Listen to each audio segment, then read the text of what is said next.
ओम श्री साई राम प्रेम वाहिनी अध्याय 29। सहज मार्ग और साधना मार्ग एक नहीं है।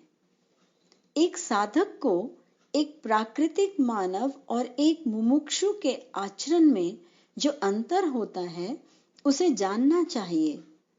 सामान्य जन तो साहस और सहनशीलता से रहित होता है। अहंकार अथवा घमंड के साथ, जिसमें इच्छाओं की विविधता होती है और वे इच्छाएं जगत से संबंधित होती हैं, जिनसे कि वह एक सुख संतोष का जीवन बिताना चाहता है। साधक वही है जो सर्वेश्वर चिंतन में लगा रहता है और समुद्र की सदा उठने वाली लहरों की तरह उसका चिंतन भी सदा चलता रहता है, जो कि समता और सभी के प्रति समान प्रेम का धन संचित करता रहता है। जो इस विचार से संतुष्ट रहता है कि सभी कुछ भगवान का है, उसका कुछ नहीं। साधक सहज मानव की तरह शोक, हानि, क्रोध, घृणा या स्वार्थ, भूख प्यास या अस्थिरता के समक्ष घुटने नहीं टेकता है। व्यक्ति को पूर्वोक्त सभी को यथासंभव वशीभूत करके जीवन यात्रा को साहस और सहनशीलता पूर्वक, आनंद, शांति दान और विनम्रता पूर्वक संपन्न करना चाहिए।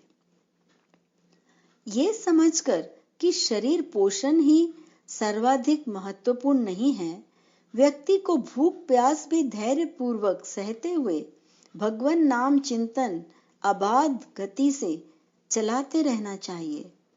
इसके प्रतिकूल छोटी छोटी वस्तुओं के लिए झगड़ते रहना, क्रोध करना, किंचित मात्र उकसाहट पर ही क्षुब्ध हो जाना, शुद्र अपमान से भड़क उठना, भूख प्यास और निद्रा भंग से चिंतित हो उठना, ये सब कभी भी साधक में नहीं होने चाहिए। चावल साधारण स्थिति में तथा भात, क्या ये दोनों एक हो सकते हैं? साधारण चावल की कठोरता भात में नहीं होती है।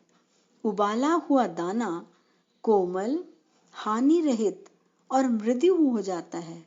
बिना उबाला दाना कठोर, स्वाभिमान पूर्ण और भ्रामक रहता है। दोनों प्रकार के जीव और मनुष्य होते हैं। निसंदेह जो बाह्य भ्रमों और अविद्या से युक्त होते हैं वे मनुष्य हैं, और जो आंतरिक भ्रमों के अभाव या विद्या माया में मग्न हैं वे साधक हैं। और भगवान इन दोनों में अलिप्त, दोनों से रहित है।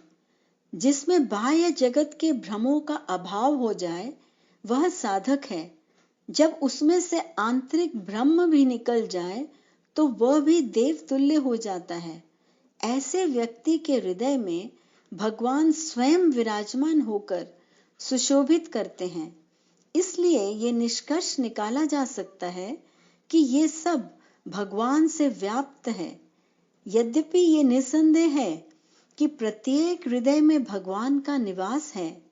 साधना इसलिए आवश्यक है कि व्यक्ति स्वयं भी तो ऐसा अनुभव कर सके, है ना? ठीक, हम लोग अपना मुखमंडल स्वयं नहीं देख पाते हैं।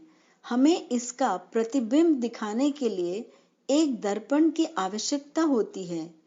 इसलिए त्रिगुणातीत होने के लिए एक मौलिक मार्ग, साधना, आध्यात्मिक संयम की आवश्यकता होती है।